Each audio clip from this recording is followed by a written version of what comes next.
Dans cette vidéo, je vais vous parler de comment vous positionner face effectivement aux émotions extrêmement fortes que votre conjoint va pouvoir vous exprimer ou quand il va effectivement vous engueuler, sortir de ses gonds. Euh, et de vous permettre de trouver une façon de répondre à ses besoins sans vous blesser vous-même. Pour vous permettre à tous les deux de retrouver de la confiance et de la stabilité dans le couple, ça va être important de comprendre que ce qui est rassurant, c'est la prévisibilité, la cohérence, la stabilité.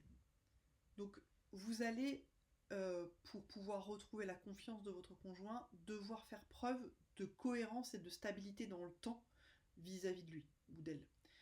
Et donc, la première chose, ça va être de ne pas raconter de mensonges, même pour éviter de blesser. Euh, donc pas de mensonges sur des questions sur la relation extra-conjugale notamment.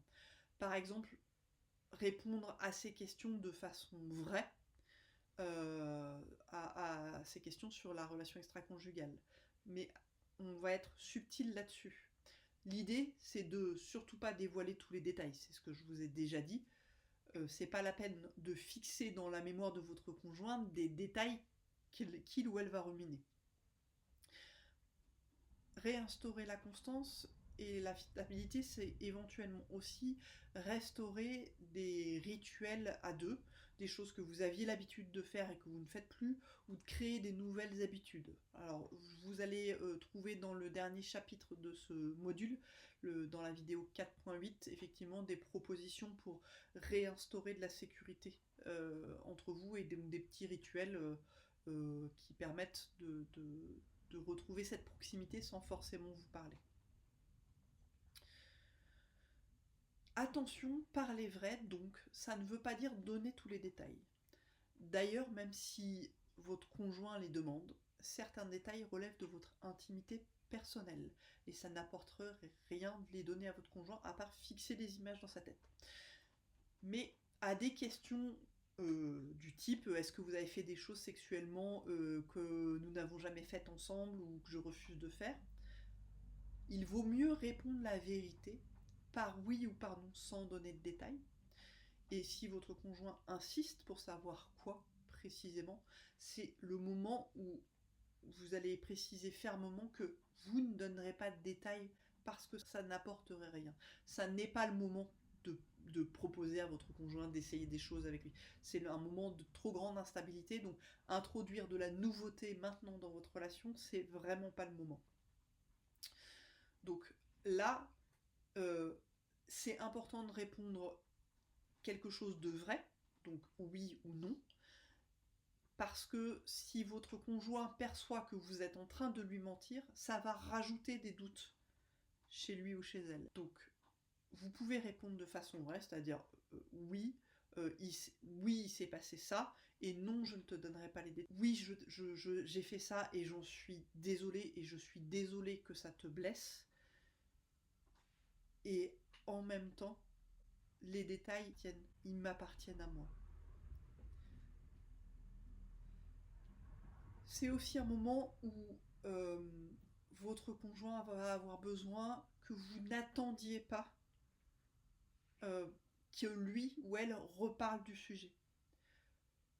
Parce que sinon il va avoir l'impression de porter le sac à dos de cette charge émotionnelle.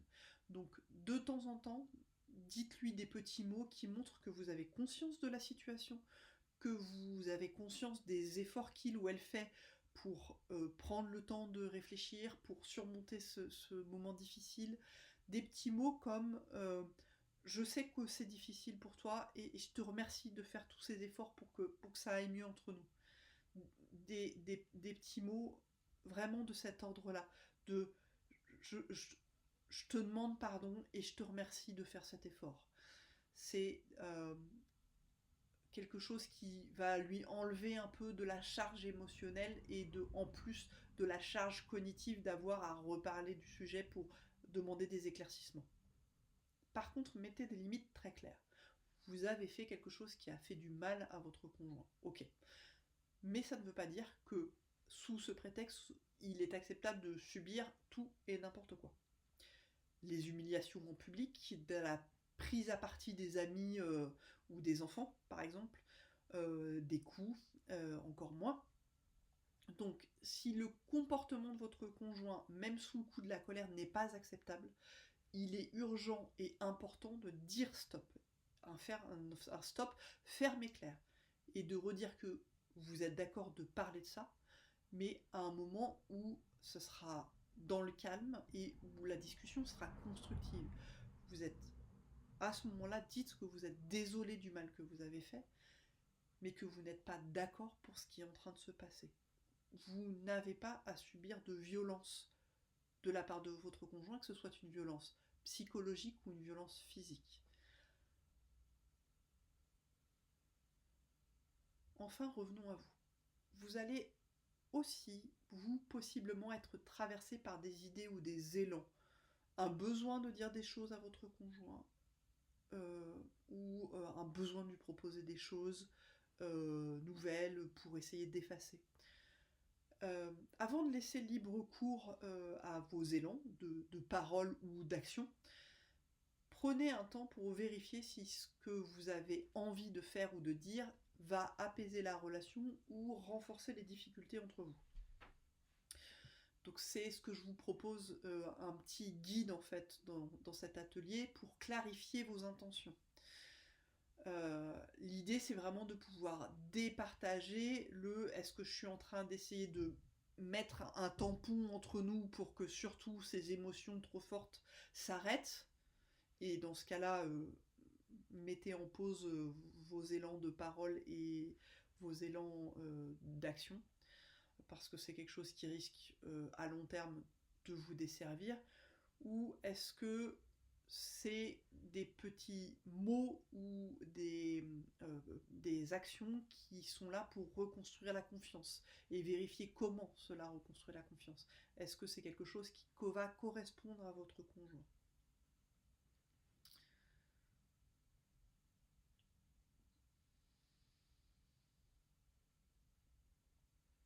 Enfin, vous aussi, avec votre conjoint, prenez le temps de digérer vos émotions et de vous réinstaller avec votre conjoint euh, dans des petites routines qui permettent de créer des temps communs et qui permettent de recréer de la sécurité physique et émotionnelle sans forcément passer par la parole.